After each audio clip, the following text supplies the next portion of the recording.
It's the 8th night of searching for 9-year-old Carly Trent, and there's still no sign of the girl or her uncle. Tonight, the latest on the investigation, why officials believe Carly is in danger, and hear from a cashier who saw the pair before they disappeared. Plus, federal officials released the final report for a 2014 fatal school bus crash. Those findings ahead. And 2 new projects will soon begin on Market Square, why city leaders say the changes will provide more access and better welcome visitors. From WTNZ Knoxville, 10 News at 10 on Foxville 43 starts now. This is a man who lived a very quiet, simple life and was relatively unknown in this community until all of this happened on Wednesday, and now the whole nation knows him for the wrong reason. Tonight, the search continues for 9-year-old Carly Trent and the uncle authorities say kidnapped her a week ago. Good evening and thanks for joining us. I'm Aaron Wright. And I'm Beth Haynes. The Hawkins County girl disappeared last Wednesday. That's when the TBI says her uncle, Gary Simpson, pulled her out of school. No one has reported seeing her since. The TBI says there will be an aerial search for Carly and Simpson overnight in the Rogersville area. Agents didn't explain the tactics behind that night mission.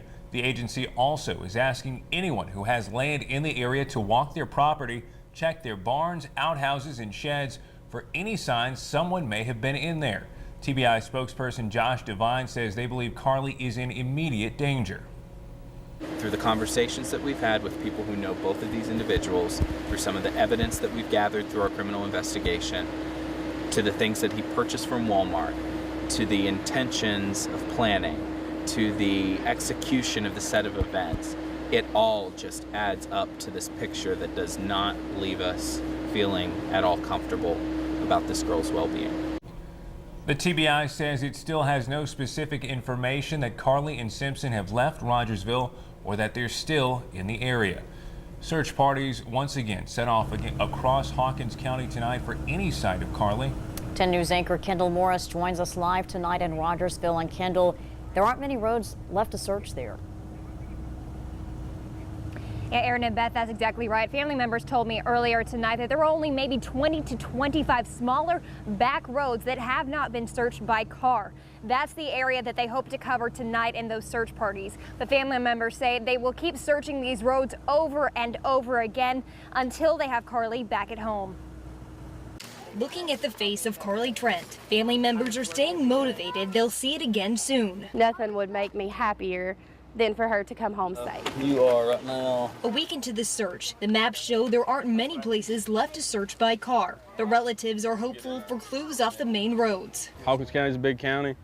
It's easy to hide in the woods, especially if you're raising them, know them. Whether it's been searched 1,000 times or not, we will search it again, and we hope to hit every single piece of this county before hopefully nightfall. Where's the story shoved at? Members of the search party are zeroing in on Gary Simpson's last known moves in public, looking at places like a Save-A-Lot grocery store where authorities say Gary Simpson and Carly Trent are seen on surveillance footage. She just kind of just stood there.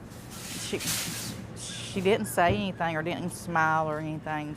To me, she looked sad. The cashier says Simpson mostly bought food that wouldn't spoil, such as Vienna sausages, peanut butter and jelly, and bread. He was loading the buggy, loading the stuff out of the buggy onto the thing, and I may have asked him, how's your day today, and fine. But even with very few leads a week later, If y'all want to go ahead and go, you can. the spirits are still high. I hoped that it wouldn't last this long, but it has lasted this long, and there are more people showing up every time that we do a search. And family members say they'll use every means possible to bring Carly home. They'll be searching by foot, by vehicle, everything that you can possibly imagine. If we could get an airplane in here, we would. I'm not going to stop looking until she is home or she is found. Flyers like these are covering the town of Rogersville at this time. This one put up by family members about a larger search party that's going to be put on Saturday. Family members say they hope it does not come to that, but if it does in this search party, they expect to cover more land and have searches across multiple counties. But for tonight, we'll send things back to you, Aaron and Beth. All right, Kendall Morris in Rogersville tonight. Thank you. More than an hour away, folks in Knoxville handed out flowers this afternoon, hoping to help bring Carly home. They gave out about 200 flyers to people driving onto the Broadway I-640 ramp. Buddy Folks says most drivers took the flyer saying they wanted to help any way they could. The more people that we have looking, the more people that sit here and stop and even take the time to take a flyer or look at it, the better chance we are to have to find her. And, you know, we got people all over just looking for her. We've been all up and down the interstates, all over the campgrounds. We're just doing everything that we can. I mean, after all, we're in Tennessee, the volunteer state, right? Again, authorities believe Carly and Simpson are traveling in this conversion van with the license plate 173 GPS. Anyone who sees them is asked to call 911. We now know the name of the 16-year-old driver who died in a West Knoxville car crash. Police say Roberts Brown Smith was speeding when he went off the road and hit a tree. It happened just before 2 this afternoon on Lions Bend Road near North Shore. Emergency crews say he died at the scene. Smith was a student at West High School. A federal report blames texting by a school bus driver for a deadly 2014 crash that killed 2 students and a teacher's aide. The National Transportation Safety Board published the report late last week. As WBIR 10 News reporter Leslie Ackerson shows us, it backs the findings of a Knoxville police investigation. 48-year-old James Davenport was distracted while driving bus number 44 when he made a sharp left turn, crossed an Asheville highway median, and crashed into another bus on December 2nd, 2014. A new NTSB report shows Davenport was sending and receiving text messages.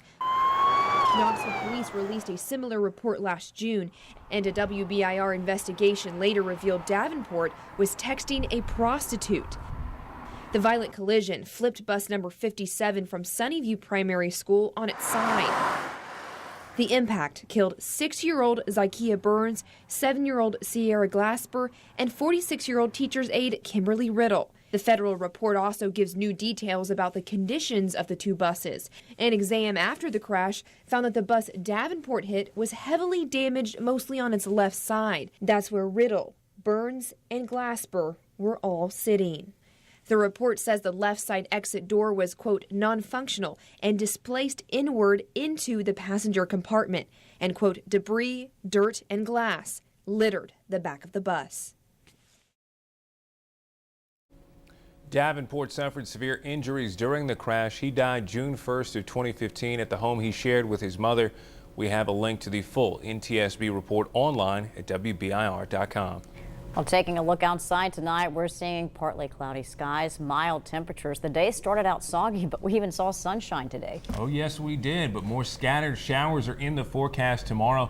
Chief Meteorologist Todd Howell is here now with the latest on our forecast. And Todd, it looked like it was going to be pretty bumpy all day, but it got nice this afternoon and evening. Yeah, it really did. The sunshine came back out, warm right back up. Thank you, Aaron and Beth. Hope everybody's having a good night. Let's take a look at your Thursday morning commute forecast. A very mild start in the morning. There will be a chance for some spotty showers, 5 to 7 a.m. Don't think it'll be quite as likely tomorrow morning as what we saw this morning. There is another cluster, a complex of some thunder showers. Those are probably going to stay a little bit farther to our north tomorrow morning, but some spotty showers possible early. Otherwise, partly cloudy at 9 a.m., 69 degrees. We're going to have a very warm day returning tomorrow. Nashville today was right around 90 degrees. I'm going 85 in Knoxville, so it's going to be a warm and breezy day. Next main round of showers and storms will come late tomorrow and tomorrow night. More on that coming up. Right now, it's warm, 72 degrees. A crescent moon outside, partly cloudy skies. Winds are east at 5, light and variable. The dew point, 65 degrees, so it's very humid. Now, notice the showers and thunderstorms across parts of Kentucky right up here. This is a little bit of the complex that we're going to be watching, trying to move mainly across southern Kentucky, maybe northern parts of East Tennessee, but mainly due east from Kentucky and Virginia. So right now, partly cloudy skies. Skywatch 10 radar shows those thunder showers north and west of Monticello. So again, our futurecast and even our high-res model takes most of that across southern Kentucky, maybe the Tennessee, Kentucky, and Virginia border, with storms increasing late Thursday and Thursday night ahead of a front. That front's going to bring cooler air. I'll be back to talk about how cool we may see for Friday into the weekend coming up. All right, Todd, thanks so much for that update. Well, a hiker is recovering from a bear bite after camping along the Appalachian Trail. Park rangers say a bear bit a 49-year-old man while he slept in his tent last night near Spence Field Shelter. Now, that's a backcountry shelter on the trail. Rangers say the bear bit the man in the lower leg through the tent. They say he scared the bear away before anyone saw it. The shelter is now closed and a wildlife technician is remaining on site to watch for the bear. The Appalachian Bear Rescue says people should be aware of bear behavior this time of year. Curators say the bears are coming out of their dens underweight because of a bad acorn crop last year. They are hungry and there's not much food available for them right now. The rescue says campers need to make sure they secure all possible food sources, including garbage. Curator Coy Blair says if you feed a bear, you're hurting it. And they think that they're doing a good thing by trying to help them since there's no food available. But they're honestly, it's the worst case scenario. You're killing that bear. Now, Blair also warns people living near the park to take down their bird feeders because bears will try to eat the bird seed. He says the bear activity should wind down in the next few months when the berry crop ripens. Starting next week, more orange cones will be popping up in downtown Knoxville. City leaders say 2 new projects are going to answer needs and make Market Square more accessible and inviting. May 16th, construction will start on projects bringing a bathroom to the Market Square parking garage and a new cobblestone walkway to Strong Alley. In 5 days, 2 new construction projects will get underway. One will focus on bringing a public restroom to the Market Square parking garage. 4 accessible parking spaces, and they're going to move up enough to put the restroom in this space instead. The plan isn't without its detractors. Many people are concerned about the safety issue a public restroom might pose. And we have some folks that are very concerned about it because they remember the way it was back years and years ago. City of Knoxville Downtown Coordinator Rick Emmett says the garage's location and security staff will help prevent issues from developing. This area, this is the prime pathway for folks to get from point A to point B. So for all those factors, we really don't believe we're going to have as many issues here as we might have in a more secluded area. The idea of a public restroom is a big relief to shoppers on Market Square. I think it's a great idea. I think it's what's needed to complete the Market Square. Strong Alley is also getting an upgrade. The service alley between Market Square and Gay Streets has been in use for over 100 years. Many of the buildings here have basements. Most of them have experienced flooding at some point in their life. It's been getting worse over the last few years. Upgrades include addressing those flooding issues, moving utilities, and adding a cobblestone walkway. So we're just going to make it even more nice, even more inviting for folks to want to enjoy. The bathroom project should be complete in August, and those renovations to Strong Alley should be wrapped up by early July. Well, hundreds of students gathered in Neyland Stadium, then made their way to the Hill on UT's campus for an annual graduation tradition.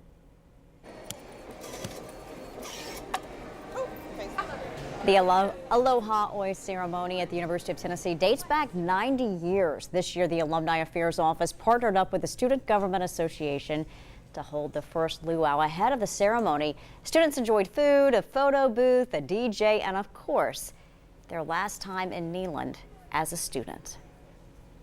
We were trying to create an avenue for our seniors to leave on a good note, leave happy, welcome them to the alumni office, just so they know that they are coming into the alumni family. Organizers expected between 600 to 800 students at the ceremony. Now, UT graduation ceremonies officially get underway tomorrow. The first one begins at 8:30 in the morning at Thompson Bowling Arena. They will run through Saturday until the final graduation, 5:30 that evening. Brings back a lot of memories. So exciting. Yes, it is. But that was a long time ago for me. Oh, get out of here. I don't know.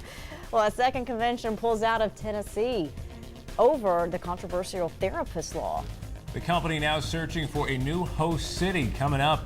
Plus, the Target CEO issues a statement regarding the retailer's bathroom policy, while he says he's standing by the majority of his customers.